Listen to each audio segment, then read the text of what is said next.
class. We are in our last 4 chapters of our discussion on contracts, and this last 4 chapter deal with defective contracts. To enumerate, as early as now, we're going to enumerate the different types of defective contracts. There are 4. The first is rescissible contract. Rescissible contract is covered by chapter 6. Rescissible contracts are valid until rescinded. Second is voidable contracts. Voidable contracts are covered by Chapter 7 and these are valid until avoided. The third is an enforceable contract and that is covered by Chapter 8 and Chapter 9 void and inexistent contract. So today we are going to start with the first chapter and that is Chapter 6. Article 1381 defines what is a contract, what contracts are rescissible. According to Article 1381, the following contracts are rescissible. Number 1, those which are entered into by guardian whenever the ward whom they represents suffer lesion of more than 1/4 of the value of the thing which is the object thereof. So, those where the ward suffered lesion of more than 1/4 of the value of the thing which is the object thereof. Now, who is the ward? Who is a ward? A ward is a person, usually a minor, under guardian's charge or protection. So, it could be a minor, or he could be somebody who could not give enough reason. No? And if his properties are sold by a guardian, no? By his guardian, and he suffers a lesion of more than 1/4. When you say lesion, class, defect, no, defect of more than 1/4 of the value of the property once he comes into his age of majority, or if let's say insanitia, once he comes into his sanity, then he can allege and he could file for rescission. Now, when you say more than 1/4, let's say the value of the property is 1 million, it was sold only by his guardian for 200,000. So, ibig sabihin, he suffered a lesion of more than 1/4. The same issue is for number 2. Those agreed upon in representation of an absentee, if the latter suffers a lesion stated in the preceding number, more than 1/4 din. Now, who is an absentee? An absentee is a person who disappears from his domicile, his whereabouts being unknown, and without leaving any agent to administer his property. So, if the ward or the absentee suffers a lesion of more than 1/4 in the disposal of his property, then when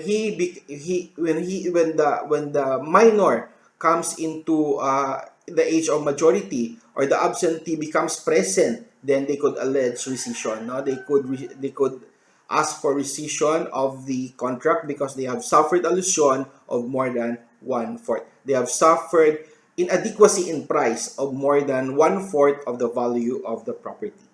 Number 3, those taken in fraud of the creditors, where the latter can in any manner collect the claims due them. So, marami ka masyadong utang, no? Marami ka masyadong utang. Nilipat mo ang mga properties mo by way of donation sa iyong mga anak para hindi ka mahabol ng mga pinagkakautangan mo. The transfer of the property from you to your child, no, by way of donation, from you to your child by way of donation is an indication to defraud creditors because they will be deprived of their stake over the properties that you have. Na? So you have to be very careful of these fraudulent transfers.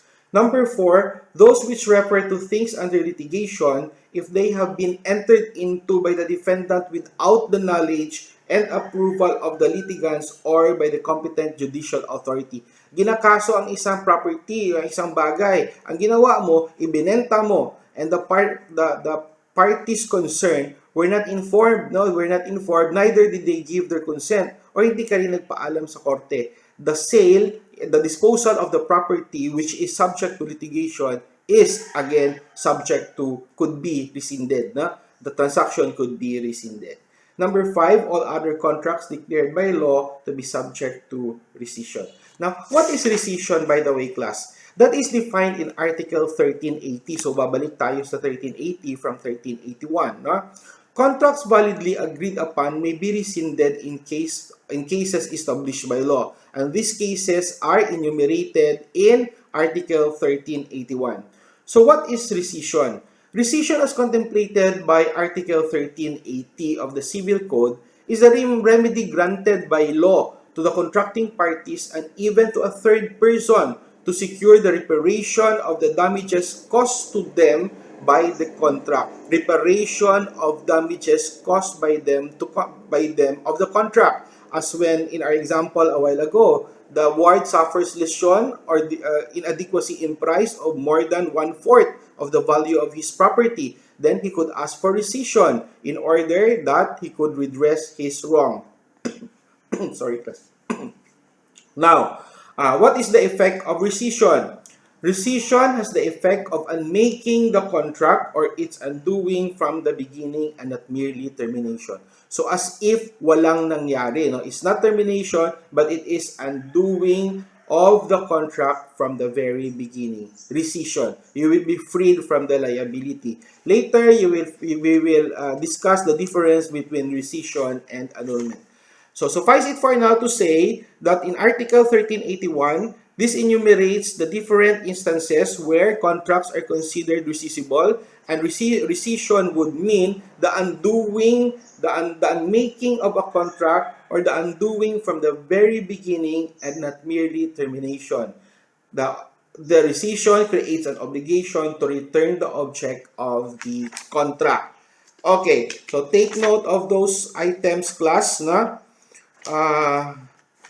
Meron pa, ilan yun siya? Bale, 5. Now, ito ang pang-anim, and that is covered by Article 1382, so 6. No? Payments made in the state of insolvency for obligation whose fulfillment the debtor could not have been compelled at the time they were effected are also rescissible. No? So, 1381 enumerates 5. Ang number 6 is found in 1382.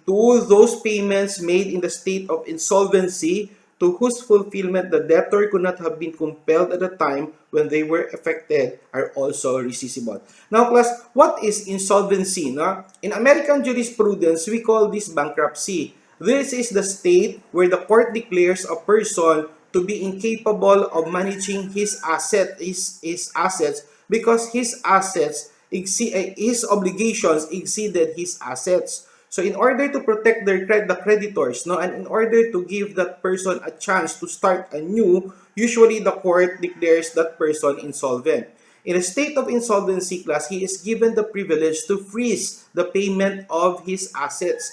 Pwede na the payment of his liabilities rather. Pwede na hindi niya muna bayaran ang utang niya, no? Para makarecover siya, and the creditors could not run after him, no? For the time being. This is so to give him a fresh start, no? Give him a fresh start. So that is insolvency, class. It is a judicial remedy, no? Remedy granted to a person to start anew. If that person's liabilities are exceedingly more than his asset, we have a special law discussion on the law on insolvency, and I think that is done in your law 3. No? We'll have that in your law 3. Okay, now, what is the effect of rescission? Mutual restitution, and that is covered by 1385. So return what you have to return. Sorry. Now, this brings us to action Pauliana. Sorry, class. What is action Pauliana? Action Pauliana is a contract. We will discuss action Pauliana in the next video, class. No, puputulin muna natin to sandali. I have some problems with my throat. Na? So we will have our second chapter 6 next video.